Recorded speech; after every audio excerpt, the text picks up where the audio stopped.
Hi, everybody. This is Michael Belated, I'm Zach.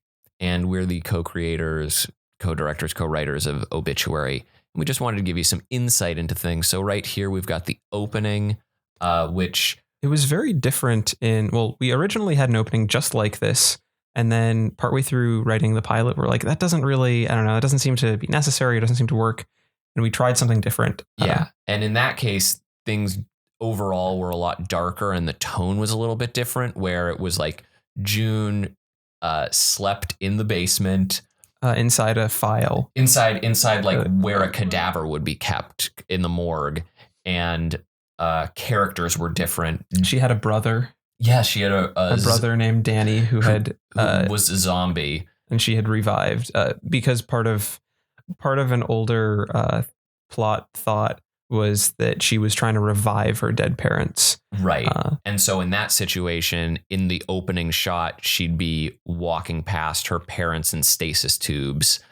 And also at that point, it wasn't Sandy who was her closest friend, but a similar like flower child 60s character named Petal, who eventually evolved into Sandy. And the character who eventually evolved into General Trulish Gramplin was Horace. Yes, he was an Irish bootlegger who had been shot by Al Capone. Lady Plume was actually a name that carried from like one of the earliest drafts, and she was paired with another Victorian era ghost. Sort of passed by the way June passes by Catfield and Dimitri in that stairs shot. Right.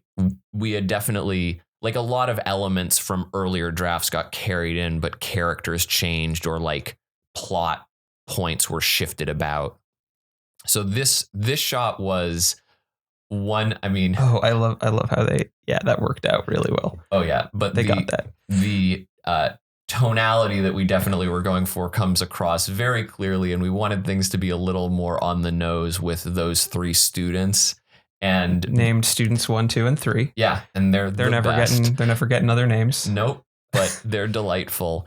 And so we're right about to be entering perhaps one of the longest scenes in the pilot, which is Classroom A and Classroom B. Those are the classroom scenes broken up by the ghost montage, or if you've seen the storyboard, the wacky ghost montage, fun time. Right.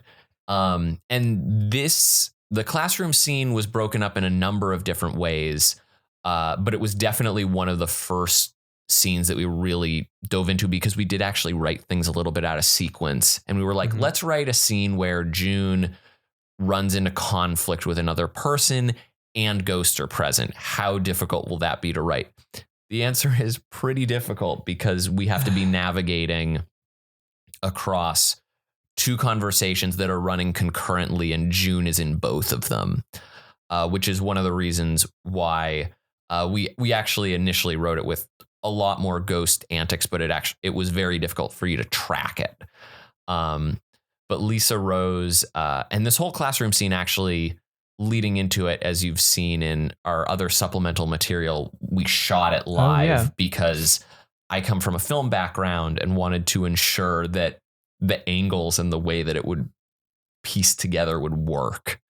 And a lot of the animation that ended up being used, some of the poses and some of the mannerisms came from the live action shots. Right. Which we were very fortunate to have almost all of our key actors present for while filming. So we were able to have exactly the performances, and they were able to kind of figure out the rhythm and flow of things. Oh, and talking about ghosts, this is where we would have gotten more shots with some of the ghosts in the background. Mm-hmm. I think this shot might have had some ghosts behind it. We also even had initially had Carmen and Hillary, our punk rocker characters, joining in, and they had like more bits and banter, but we just were like, there are too many ghosts. Yeah, and Dimitri's line from the scene, as you'll notice from watching, if you'd watched the storyboards, was also cut from the scene just to reduce the amount of ghost dialogue. But that little bit with Sandy and her mistaking it for her calling out her hair was like one of the holdovers from that. We didn't want a ton of those sort of layered lines, but there was another Catfield line that was there. Mm-hmm. But a lot of this fun just comes from like the collision of different social dynamics and assumptions. Like I think that Lisa Rose is delightfully funny in that she rarely realizes how funny she's being. Yeah. She's like yeah, like she claims to be the most popular girl in school. We just hit one of Jordan Stidham's excellent ad libs. We had great friends who were contributing all the voices to this project, and we had them over for many a table read. And throughout that ad libs, even up until the actual recording, we had some ad libs throughout. And June, grab your pistol. That was just one of Jordan's ad libs. One of Jordan's ad libs, because we were asking like, give reaction shots for like June just got insulted, like, so say something like, oh, like that's terrible. And and June, grab your pistol was one of them. We're like, we have to keep that. Yeah, that's better than anything we could write there. So the way that it's worth noting, because Zach is based out in Boston, so I was in the room giving direction to them based off of a lot of notes that we had going back and forth. Then I passed that audio off to Zach, who made selects, and I had marked down a few things, and then I worked through those selects that he had to string together all the audio. And then we like ran back and forth as to whether or not we loved or hated the pacing or tonality of all of that. And now we're into meeting Blatzy, who we actually met Blatzy in a very different way initially. Yeah, we met him in detention in the original script, one of the original scripts. There was also a script where we met him in science class when that's right. They were partners on a project. Partners. Yeah. So in the detention one, the classroom A and B scene would have been greatly reduced, and June would have been... She would have gotten in trouble. McKinney comes back and it's like, you're fighting with the most popular and richest girl in school who contributes most of the money, so therefore you get detention. Right. And then in detention, she would have met Blatzy and Vince, and Blatzy was there for being beaten up and stuck in a locker.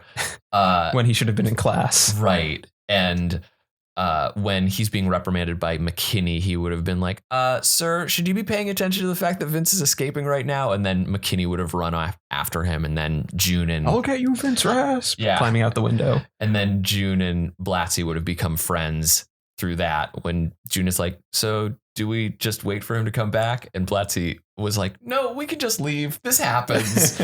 And so now we've got...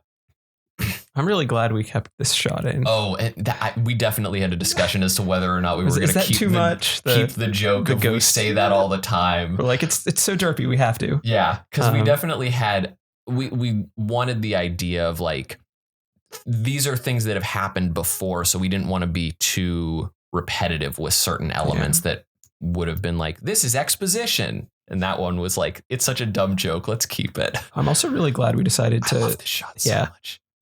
The photo in the end, that was something that also didn't exist in the original script, because we didn't have the photo in the beginning. Right. But we did, if you watch that first shot in the background of all those photos of June, are her, which you'd initially assume as her selfies, but they're actually a result of her being with ghosts. And her just like taking family photos, like picnics and things like that as she's growing up, or the ghost just taking pictures of her with them. Right.